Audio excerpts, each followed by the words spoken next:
let's face it, you are in command. As a parent, you are in charge. Right. So you are in a vertical relationship with your child. Yeah. And that needs to happen. We need to have, authority and rules and boundaries. So again, not taking away from it, but we spend most of our time in that kind of relationship. And again, that's usually not where the connections are made. Welcome to Startup Dad, the podcast where we dive deep into the lives of dads who are also leaders in the world of startups and business. I'm your host, Adam Fishman. Today is a special, different Startup Dad conversation. I interviewed Tod Francis, who is the founder of world-renowned investment firm Shasta Ventures. He's made early investments in companies like Canva, Tonal, ClassDojo, LiquidSpace, TaskRabbit, Mint, and more. You might be wondering, why is a conversation with a venture capitalist a special occasion on Startup Dad? Well, about 15 years ago, Tod started on a journey to understand why and how great memories and connections are formed between kids and their parents. He conducted an extensive survey of young adults, analyzed that survey data, and developed a framework for memory making. We talked about it on today's episode, and the takeaways are surprising. Tod is a husband and the father of 2 boys who are now adults themselves, and he's still making memories. Today's episode is filled with deeply researched insights and action steps that you can take right now to start building lasting memories with your kids. I'm so appreciative for this conversation. I would like to welcome Tod Francis to the Startup Dad podcast. Tod, it is a pleasure to have you here today. I'm super excited for this conversation. It's one of my favorite topics and something I spent a lot of time on, and I'm looking forward to diving into it with you. So before we get fully started, today we're going to talk about how you establish deeper, more meaningful relationships and memories with your kids. And I wanted to mention that even though we're going to talk about kids, I think this is actually broadly applicable to building memories with anyone, with your parents currently or with coworkers. But I think it is also really important to kind of go all the way back in time and start with a little bit about you and what life was like growing up, because I think that's important to how your adulthood was shaped. So Tod, tell me a little bit about what life was like growing up in the Francis household. So first of all, I grew up in Indianapolis and a single parent household. My mom was an amazing parent, fantastic. My parents divorced when I was 3 or 4. My dad was not at all involved in my upbringing. So it was really my heroic mother who went off to get a degree and get a job after the divorce and bring in the income and be a parent to 3 boys. She was absolutely fantastic. So I'm not here with a sob story about growing up in a broken household. I will say I grew up in a household without a father. And I saw my friends, do a lot with their fathers. And even though my mom was so incredible, I could never replace her or want to change it. I was like, wow, that'd be kind of cool too, to have a relationship with a dad. But yeah, Indianapolis, good Midwestern upbringing, focus on education. My mom worked really hard, was not one of those moms who had time to hang out at the soccer field and the tennis courts and everything, sure, watching her kids. She was always cranking and, trying to make it work for the rest of us. Growing up without a dad present in your life or a father figure present in your life, do you think that put a bit of a chip on your shoulder? Like, was it a conscious motivator to want to be a great dad when you started your family? When people look at our family and saw my mom, they're just blown away. So I can't say I had a chip on my shoulder, but I sure had that yearning, and I'm sure it was part of my wiring. Like, I would love to have a good relationship with my kids. Yeah. I'd like another point about what we're about to talk about is I had no guidebook. I had no role model as a dad. So when we get into some of the things we're going to get into, I was approaching it very freshly. Like, this is the most important thing in my life. And I just want to nail it. I just want to build these deep relationships and have relationships that matter for life. So I do think it was absolutely an underlying driver. Well, tell me a little bit about life now. You've got a partner, you've got 2 adult kids. I don't know, can you ever think of your kids as adults? Yeah. But tell me a little bit about your family now. Yeah, sure. So I met Bonnie, my wife, when we worked at Johnson & Johnson. We were in the same incoming class at J&J at a business school. She was there 4 months ahead of me. So it was one of these things where she was a superstar already. I walked in and I had no idea what was going on, and walked into her office like, hey, where do people have fun here? Like, how does this whole thing work? So that's how we met. And then interestingly, in those days, having a relationship in a corporate environment was not really, well, not at all supported. So we needed to leave there. Yeah. And then we moved out west to San Francisco. Have 2 boys now. Oldest is 31. Youngest is 28. They're both in startups and both living in San Francisco. You haven't tried to dissuade them from startup life? I guess you get a lot of exposure to that. Yeah. Well, we've had very realistic conversations about it, and never would I say, oh, you should go do a startup. I think it was absolutely burning desire that they had. The older one, Taylor, had a strong desire to build a climate solutions company. Yeah. To help with the climate crisis. And that was a driver in his life, and absolutely have been supportive. And in it, we're not at all involved officially, but I love just seeing the drive that they have to create things. So I'll tell you one thing, it's really interesting to see just how hard it really is. Yeah. You know, as a venture, we're on the board, we talk with our CEOs, and, you know, there's always somewhat of a positioning and in those relationships. But when you see someone and, you know, your child go through the challenges of building companies and how hard and how rewarding it can be, it's like, whoa, that is full blast. Like, yeah, it's pretty exciting. Yeah. Yeah. And the other thing I wanted to bring up is, you know, a little bit of a, you know, more sensitive topic, which is you had another kid that you lost at childbirth. And I'm wondering, how did that influence your priorities as a dad? Was that another thing that sort of really made you lean into wanting to create memories and establish like really good parental bond with your kids? Yeah. So, yeah, frankly, this is something I haven't talked about publicly with people, but we have 2 boys. And 2 years before my oldest son was born, we had another son, fully healthy baby. He just had complications in the delivery process and didn't make it. And so what is that? You know, you come out of it like, whoa, everything was perfect. Everything was lining up so well. I mean, I thought having kids was so easy. In fact, you're warned about having kids, like, watch out. Right. And then you just realize, holy, yeah, this is really precious. And it's not obvious.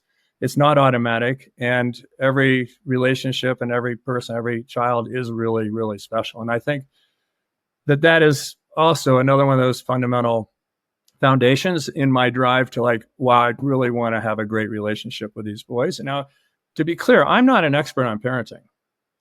I dove deep. I don't think any of us are, even the experts. Right. I dove deep on how to build relationships and memories with children, because that was my priority. I just really wanted to do things that were meaningful with them. Yeah.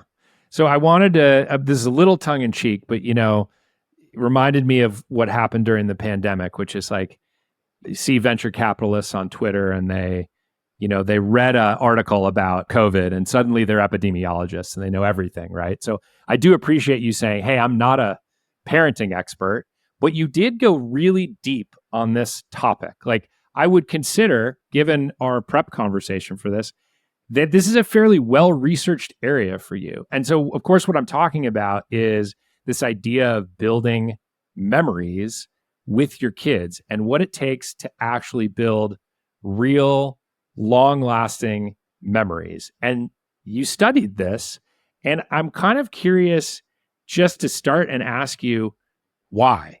Like, why was this a thing that you were curious about? Why did this matter to you? Yeah. First of all, I get the joke on the venture people. I agree with it, by the way. And if I hadn't been pulled into this and then done a lot of research on it, independent research, I wouldn't be willing to talk to you on it. This is a pretty well researched topic that I put together. So why? Okay. I think because as parents, we had this priority. We were doing everything we could to, raise our kids well and balanced and whatnot, and also the special experiences. And we started to get feedback, frankly, from friends. These were in the early days of Facebook. Might post a outing, maybe a bike ride with my 13-year-old or a camping trip with my 14-year-old son. And people would be like, whoa, how are you getting your teenage kids to spend weekends doing this kind of thing? Like, I'm having a hard time getting them away from the TV or the video games and off the computer. And so I kept getting this feedback, actually very frequently got this feedback. And it made me realize, whoa, this is an important topic for people. This is something that's worth talking about. And the feedback kind of came together. Oh, and then I had this cold email from quite a well-known leader and business leader. Everyone would recognize the name. And they were like, hey, I'd love to have lunch. I was like, what's this about? And it's like, I just want to hear about, how you raise your kids, because I've met your kids and my kids are 10 years younger than yours are. And I just would love to learn from it. So that brought together for me, like, okay, this is an important topic. It's not something that's easy to talk about. It's hard to go to your neighbor and say, hey, I'm not connecting with my daughter. Right. What do you do? But people are coming to me and wanting to do this. So it made me realize, hey, this is worth putting some time into. It's worth putting a little bit of effort into and try to help my friends learn whatever I can learn and to help them. And then what happened, there was kind of this pivotal moment where I went to a conference, and it's a user-generated conference where they asked the attendees, there's like 250 attendees, hey, do you want to lead a discussion? I threw in this topic and said, yeah, I'll lead one on how to connect with your kids. It was a tech conference. I didn't think, A, I'd be selected. B, I didn't think anybody'd show up because it had 8 tracks simultaneously. And the other one was about, Twitter versus Facebook and Google versus Yahoo at the time. And the room was packed, absolutely packed. And my title for the talk, interestingly, was, I think it was like, parenting is not about going to soccer games. Yeah. And people thought I was anti-sports. I'm very active in sports. Personally, I have a college athlete son. I love sports. But my point was, parenting is not just about checking boxes, standing on the sideline. Like, the really cool stuff happens when you're out doing other things. And we had this discussion among, I think there were 120 people in the room. It was as many people that could fit in there. And it was just fascinating to hear, A, people really wanted to explore this topic. B, they had a lot of different ideas and a lot of questions. And it was then I decided, you know what, I'm going to go off and do something on this. And the key thing is, it shouldn't be about how I raised my kids. And it shouldn't be about my memories with my kids. And I thought, I've got to do some research. This has to be representative across income groups, across geographies. And it's not just about some guy in Silicon Valley who loves the outdoors and skis and bikes with their kids. Yeah. That's not the story. The story is, how can anybody connect more with their kids? So we did this. Is it okay if I talk about the research? Yeah. So I was going to say, so just to kind of like frame the research that you did. So you put forward this talk. It ended up being a thing that people were, surprisingly to you, very interested in. It led to a lot of interesting discussion. And then you're like, well, I got to go even deeper on this, because it can't just be about me. Like, I'm just one person.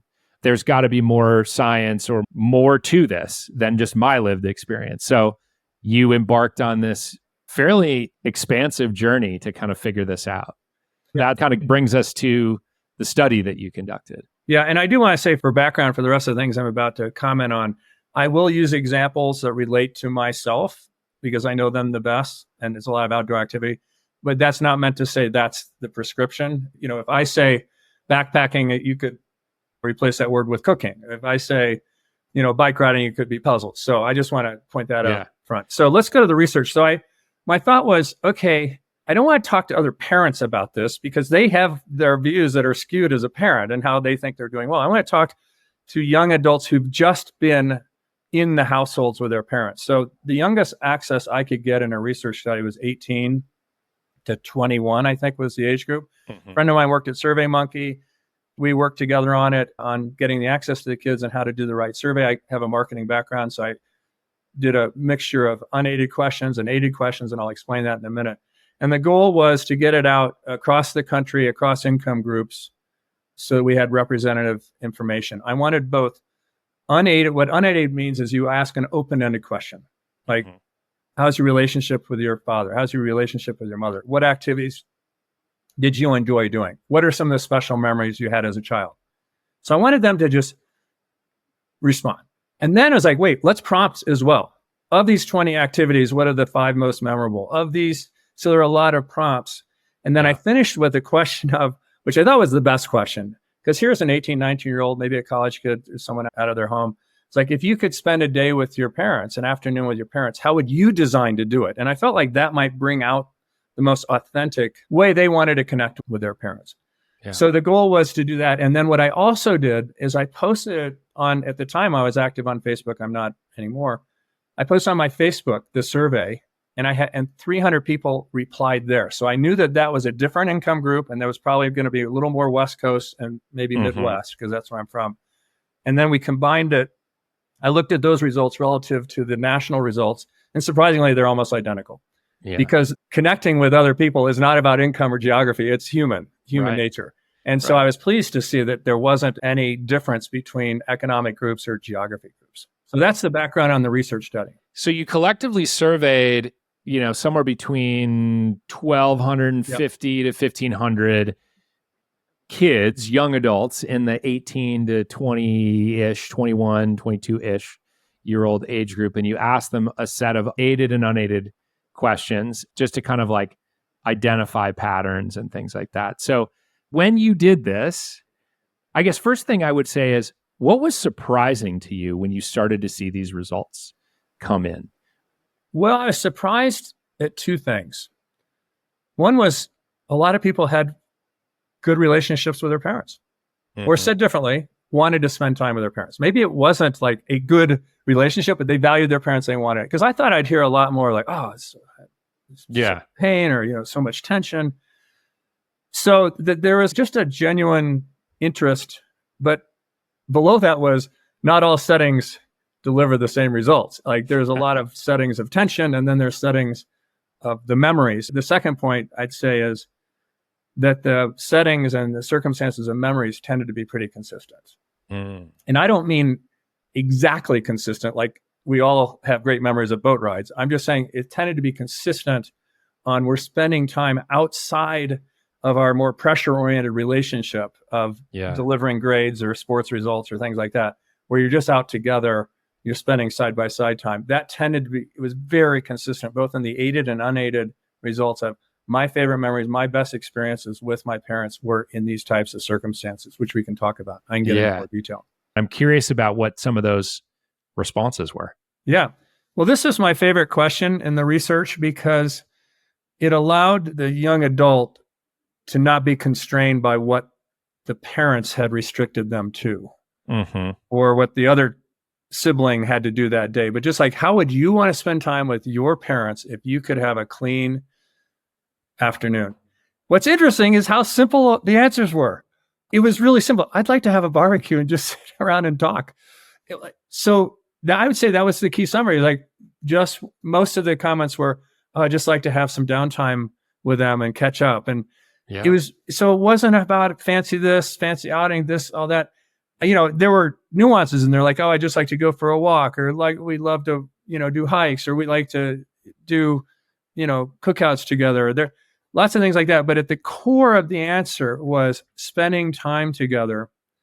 And I would say the core of the research, the connecting times were at times when they weren't being judged and they weren't in that reporting relationship, that judgment. You know how you feel when you're talking to somebody? I'm sure it happens in work a lot. Like you're connecting with somebody, they're trying to figure out where you stand in their stack. We're all sensitive to that. So the children want to be in a setting where they're not being judged and can just share and talk. And so I thought that was really refreshing. It wasn't about a trip. It wasn't about, spending money on something. It was just like, I'd love to go back and just have a barbecue. We'd hang out, talk. I'd love to learn more about their growing up. I'd love to learn more about their challenges. I'd like to explore topics more. It was really interesting that way. To me, it was very encouraging. Yeah. Love that. All right. And you said you came up with this idea of kind of a pyramid. Is it a pyramid of time that people spend, or pyramid of memories? Describe that pyramid construct to me. Yeah. So I looked at all the information and I thought, how do I synthesize this down to something that's understandable? Because my ultimate goal is to put in a presentation. I was getting asked to talk at parent groups, dad groups, mom groups. I was getting asked. So I felt like I want to do a proper presentation on this. Yeah. And I wanted to have a structure. So I'll introduce the basic structure, but I need to spend a little time on each layer. So think of a pyramid. You have the base layer, the foundation, is where we spend 98% of our time.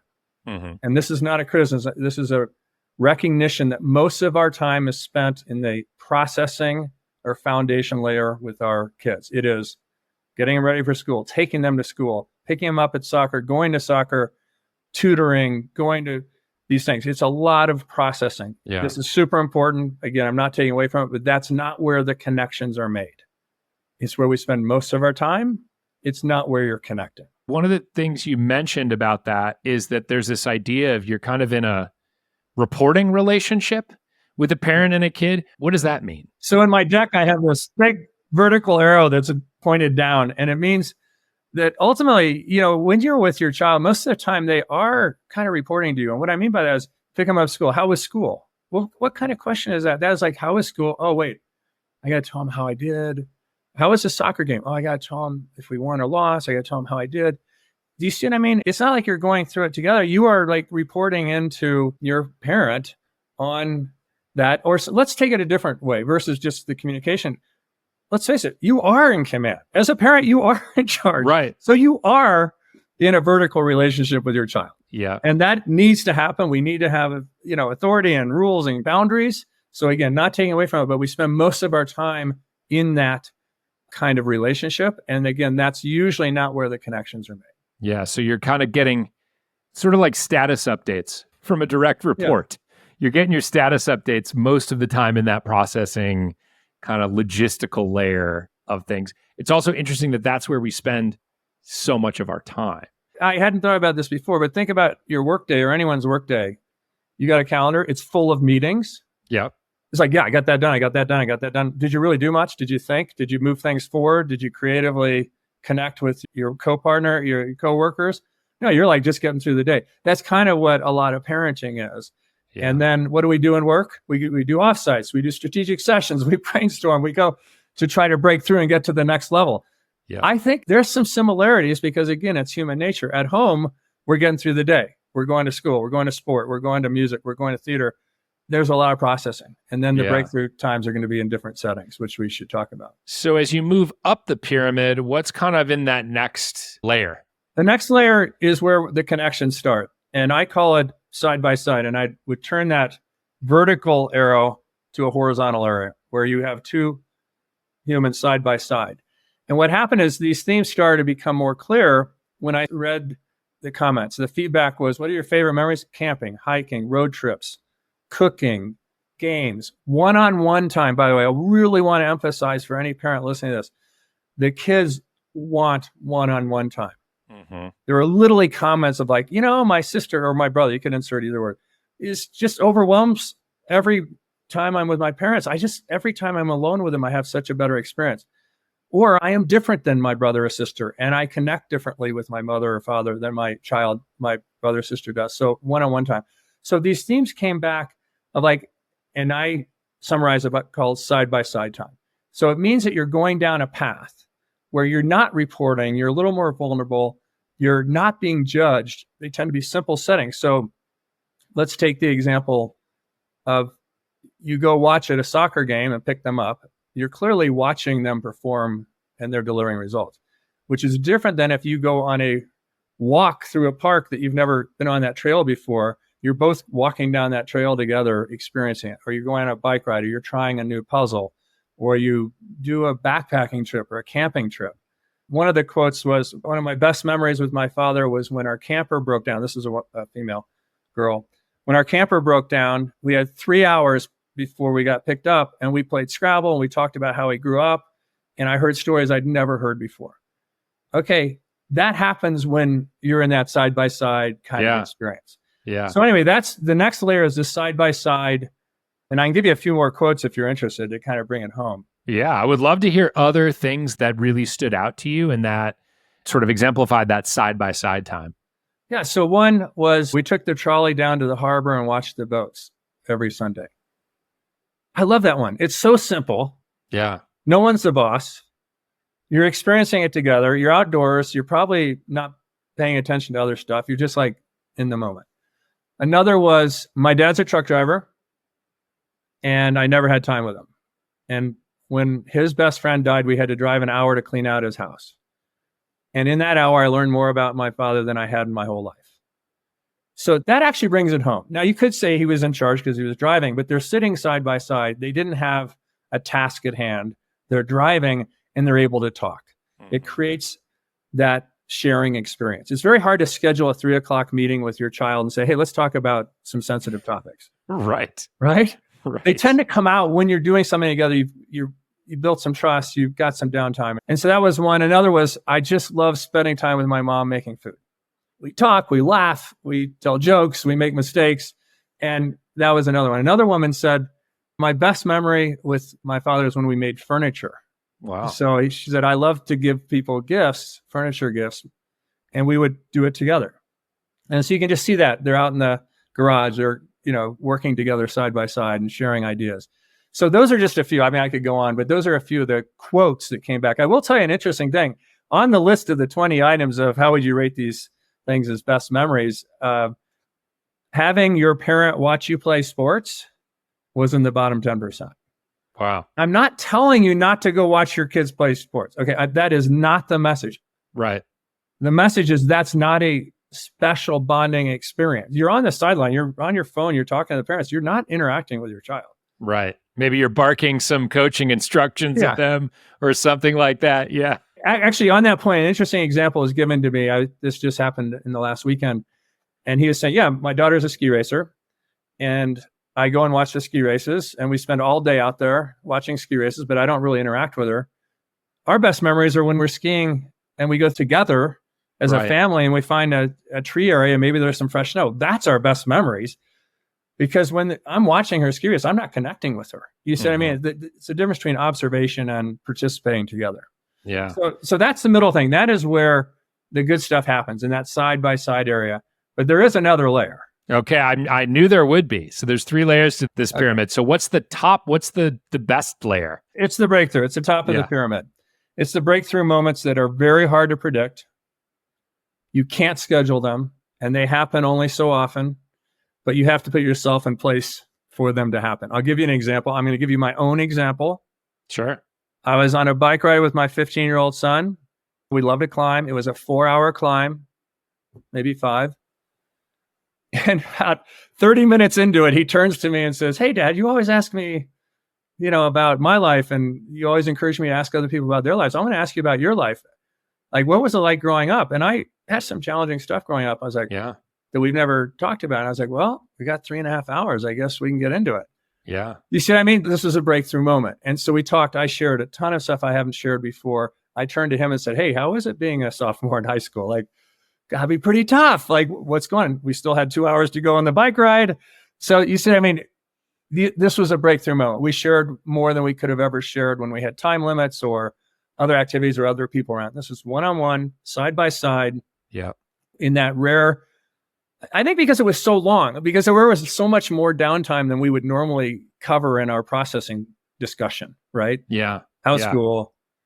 How'd you, blah, blah, blah. We got into the deeper stuff. So the idea with these kind of magic moments or the breakthrough layer is, you can't plan for those. Those are going to happen somewhat serendipitously, but you can plan for more of that middle layer. Yes. And then occasionally out of that middle layer comes some of these magic moments, that 1% time or something like that, or 2% time. Yeah.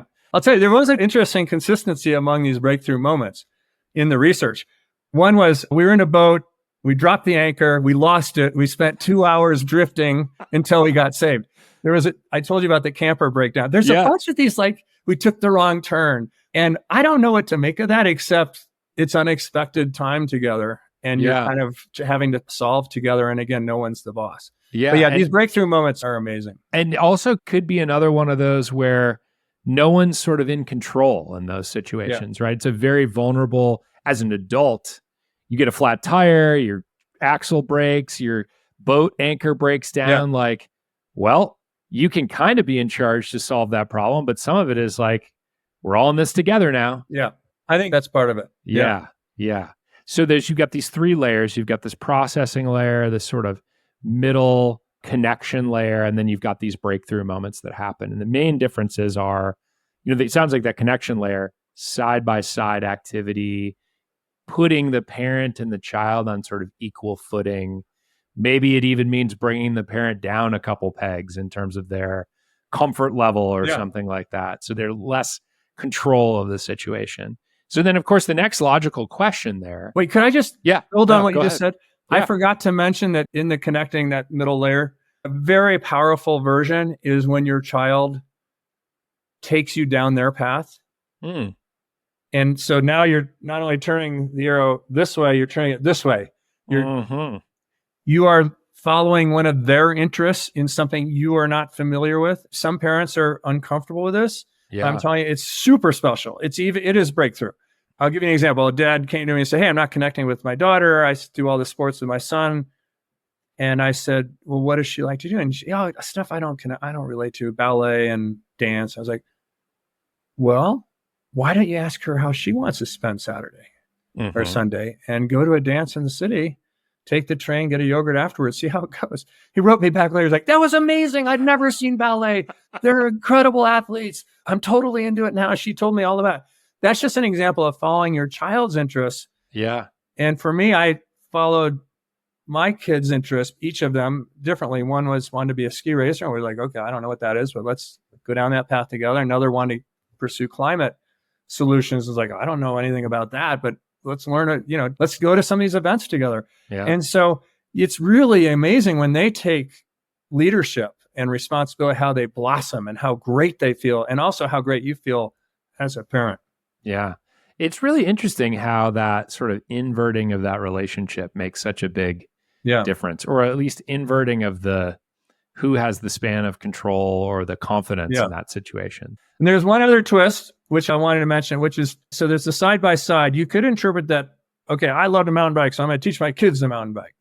There's still some authority in that. It's totally great. That's still a great thing. It is side by side. I'm not diminishing at all. But learning something new together is really powerful. So if you're a parent and a child have an interest, you're both kind of, oh yeah, it'd be cool to learn. You go learn it together. Neither one of you is the expert. Everything is new. Every sense that you feel is new together. And I had one of those with both of my boys that's connected us for life. My son, when he was 15, wanted to learn kiteboarding. It's like, let's learn it together. Yeah. And we were out there on the jet ski together with an instructor and flailing like crazy. And to this day, we still plan kiteboarding trips together. That's awesome. And my other son, we learned backcountry ski touring and learned how to take Avi courses, and we're ski partners. And so when you learn something new together, it's really powerful. I could even give you the simplest example of going to a restaurant you go to all the time versus you go to some new Thai restaurant that you've never been to before. It's like, oh, this is so good. Oh, that taste. Oh, that coconut. Oh, this pad Thai is amazing. Versus you saying, oh, you got to get the beef. You got stroganoff. You got to do this. Do you see the difference? Like, you're just more alive when you're learning new things together. Yeah. So that's all part of that middle thing. Learn together. Yeah. Side by side. Follow your kids' interests. Yeah. And I like that you gave that food example, because in your lived experience, a lot of it's been around sports and athletic things. Like you're very outdoorsy. Your kids are too. Like you did a lot of mountain biking, skiing, kite surfing, like all that sort of stuff. But for those who aren't inclined in that direction, that doesn't mean you can't build connections with your kids. There's a million other things, like the ballet example, like the food example, like a lot of that sort of opportunity to put yourself on equal footing or let your kid lead. Absolutely. I'll give you one other example because I want to make sure it's not just sports. There was a parent-child relationship, and the child was really into trains. Sounds like my son. I said, why don't you take a train to Sacramento and go to the train museum? Yep. And they did that for the day, and it was like breakthrough. That was totally breakthrough for them. Yes. Followed a child's interests. Maybe it wasn't what the parent wanted to do that day. Followed it. They had this breakthrough thing. They understood each other more. Yeah. Yeah. So the next logical question with all of this is, hey, if we're spending 98, 99% of our time in that very foundational, logistical, operational layer, how do we make the time to not be in that layer anymore? And I think you have some thoughts on that. And then I wanted to go from there into what are some things that parents listening to this could do immediately to start working on this stuff? Thanks for asking that, because I'd say most of what we've talked about is somewhat intuitive, like when you think about it. But if people could take anything away from this, is what can I do about tomorrow to go deeper? Yeah. And so I'm glad we have this chance. So I think the main thing is to be deliberate and thoughtful about your use of time. So I'm going to go back to the soccer example because it's so pervasive in American households. At the drop of a hat, we're going to go to a soccer game. We're going to leave work for a soccer game. We're going to miss him, whatever. Oh, I got a soccer game. I got to be at the soccer game. It has a priority. Okay. But if you think about that and say, wait, there's 3 soccer games a week. And could I trade one of those soccer games and go for a bike ride with my son? Or we could do cards or go to the train museum. It's that deliberate thought process that I think is where people are going to win. And so working with your partner, again, if you go back to one-on-one time is really valuable. And then the side-by-side and exploratory time is really valuable. You can work with your partner and say, hey, and by the way, this happened in our household. I had a sports nut as a younger child and a non-sports person as an older child. I was like, hey, Brian, do you mind if I miss your Sunday soccer games? Because he had like 4 a week. And miss your Sunday soccer game so I can go riding with Taylor? He's like, yeah, I don't care if you're at my soccer game. Of course. And that built this deep connection with my other son on those Sundays. Yeah. And so I think if parents should be comfortable going to the other parents and say, hey, I would love to get 2 hours with, Susie. We want to do something special on Sunday. Could I grab this game and then you take that one? And vice versa. You should make it work for your partner too. So I think that deliberate evaluation of your time and then thinking about how to spend your time together. So I'd say, like, in the next hour, think about how you spend your time. Like, you could literally do a quick audit real quick. It's like, oh, okay, yeah, I do this. And just figure out, are you getting those side by side, those connecting times? Not every hour with your child should be this. I'm talking about just one segment of 5 or one segment of 10 or twice a month or something where you just have a little bit of time that's not in the processing column. Work with your partner, prioritize, be willing to go off, do something, figure out what your kids might be genuinely interested in. Where would they want to spend time with you? If you ask them the question of, hey, if you didn't have any restrictions, what would you do today? By the way, I love asking people that question. Kids, like, if you could do anything on Saturday, what would it be? Yeah. You'll learn a lot. So I think being very specific about that. So in the next couple hours, you could do that. Over the next couple of weeks or month, you could think about what could we learn together and do something new and have that as a 6-month or 1-year project. So I think that those are a couple of ideas, but I think it's all about just realizing what's important and putting some time against it, working with your partner, make it happen. And then working with your kids, obviously, and listening and hearing and being intuitive about what they would enjoy or what might create these experiences. Yeah.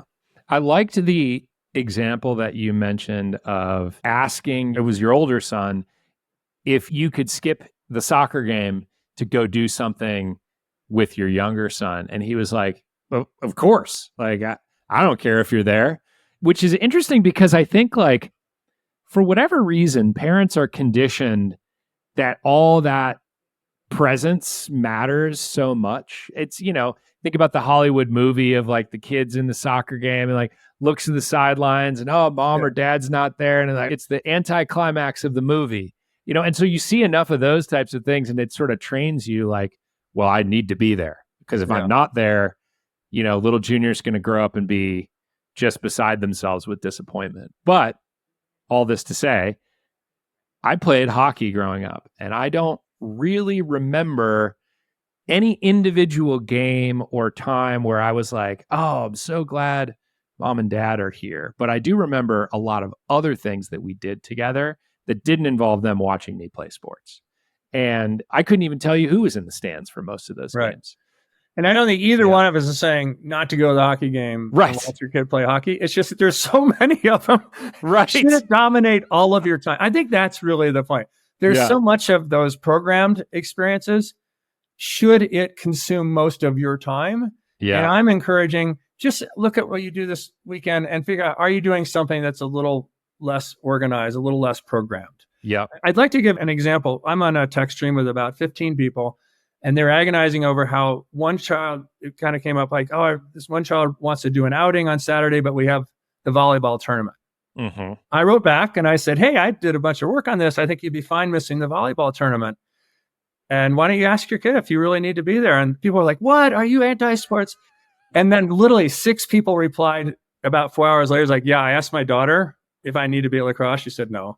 Yeah. I asked my son about volleyball. It's like, yeah, you've already seen 10 of my games. It's fine to miss this one. Right. So I think what it is, if you were to combine the two things, because these are hot topics, is you want to show absolute support and interest and all of that. And you want to attend and be there. It just should be the majority of your time with your child. That's really the question I want people to ask and want people to evaluate. Yeah. I love that.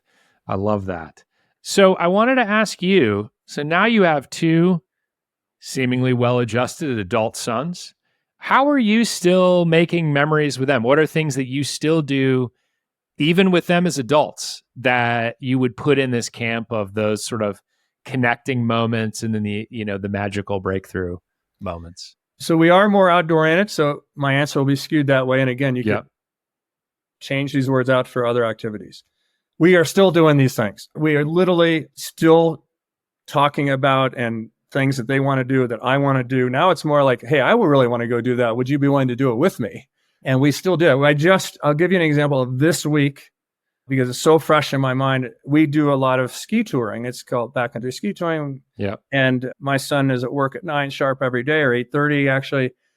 And we really wanted to hit this one zone. I've been wanting to hit the zone for years. And I said, hey, it looks like the weather's lining up. Would you be willing to do it? And we went out and got up. We had the headlights on. We were out at 5:30 in the morning, and we did it from 5:30 to 8:30. It was the most amazing experience. Sunrise over Lake Tahoe was beautiful powder run. And so that was a reminder of you just keep doing these things. I'll remember that for the rest of my life. That day is that not day. It was 3 hours. We were home. 8:30 in the morning.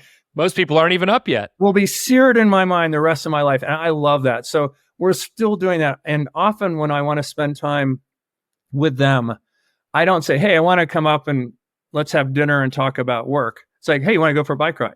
Mm-hmm. I'd be willing to drive up. Do you want to ride in Marin? And we connect that way and we get our downloads that way. We're doing something that each of us wants to do. And then we're thinking proactively about the years, like what windows do we get together and what do we want to spend our time on? And we proactively think about these types of things. And I will do a different activity with one son versus another because they're different and we want to do one-on-one time. And then we'll do stuff together. This thought process is continually going.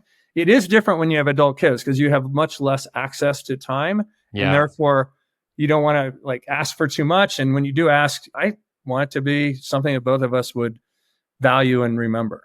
Yeah. So it's an ongoing, it's like we're always thinking about this. Yeah. This has been really awesome. I love the research that you did here, how that kind of created this pyramid of experiences, and then the advice that you had for people around you can get started on this right away. You just think about how do you want to spend that hour? Is it on the sidelines of the soccer game or is it doing something that's more of a shared experience where everyone's on equal footing? So I love that. I wanted to ask if you have any kind of parting thoughts as we wrap up. Anything else you can think of that you'd want to share with parents who are listening to this? I'm sure there's a lot, but there is a thought that just popped in my mind that I want to bring home. In the research, never were the comments of money, luxury, hotels ever mentioned. Most of these are simple settings, walking, cooking, fishing. They're simple settings. Yeah. This is not about buying your way into some special memory. This is just about making time to be connected and explore and experience together. So I do want to point that out because, again, this research came from Florida and Alabama and Georgia and New Jersey and California and Washington State. So it was all over the country. And it was never once a mention of, my best memory is when they gave me a new guitar or a car. Yeah. So I want to point that out. Second, I'd say it's absolutely worth it. My wife and I are still having these incredible moments together with our boys. It's just different now that they're adults, but it's great. And they all build on, each experience builds to the next one. And it's so worth it to proactively think about time because you don't have that much time with them before they leave your house. Yeah. And it's so worth it to kind of make these connections then so you can build on it the rest of your life. It's the greatest joy in my life anyway. Yeah. So those would be some thoughts. All right. Well, I appreciate you sharing that. The last question that I wanted to ask you before we wrap up, maybe it's 1.5 questions. Okay. The last question is, so you have 2 adult sons now. Maybe at some point they will be parents themselves. Yeah. Have you talked to them about what you learned and sort of this concept? What has been their feedback or thoughts about it? Yeah, so they were very involved. My younger son more so because he was home at the time when I was doing the research. My other son was off at college, but he would come to our talks. So if I had an event that I was going to talk at and he could make it, he would come and I'd have him share his perspective. Because again, I feel like the whole thing is about what are the young adults or the youth thinking? What is in their mind? So I'd bring them forward. They're 100% up to speed on this and part of it. Yeah. Awesome. And actually, the presentations of each session when they're there is way better. Yeah. I mean, I always wish I could just bring a bunch of high school students with me to do these talks. Very much involved, though, to answer your question. Love to hear it. The kind of final question is something I ask everyone, which is, if people want to follow along or help you out in some way, what's going to be the best for Tod? If a listener's like, well, I'm really motivated to go connect with Tod or help him or learn more about this, what do you recommend that they do? As far as connecting, I'm not, super active trying to build all sorts of followers, but I do post many of our outings on Instagram. Mm-hmm. So that tends to be where I put up the different outings we do together. And I would love to help people brainstorm on spending time with their kids. So reach out that way. It's Tod. I think it's Tod_Francis. Yeah. And then just any way I can help a parent connect with a child is worth it to me. I mean, that's why I do this. That's why I spent the time. I was like, I just know how great it is. And if there's a way that someone else can make that connection, I'd love to help. Awesome. All right. Well, Tod, thank you very much. This was a very special episode for me, different than the standard kind of interview that I do on Startup Dad. So I'm super appreciative that you took the time. I'm even more appreciative that you took all the time to kind of figure this out. And thank you so much for joining me today. Well, and thanks for your interest. I was thrilled to be able to share it with you, and I hope it means something to someone out there. So great. Thank you. I'm sure it will. One thing we talked about after we stopped recording is how broadly applicable this advice is to any relationship. Anyone you want to improve, or any person you want to build a meaningful connection with. Friends, our own parents, even a coworker or a co-founder. It's not just for kids. Thank you for listening to today's conversation with Tod Francis. If you enjoyed today's show, please subscribe, share, and leave me a review on Apple or Spotify. It'll help other people find this podcast. Startup Dad is a Fishman AF production with editing support from Tommy Heron.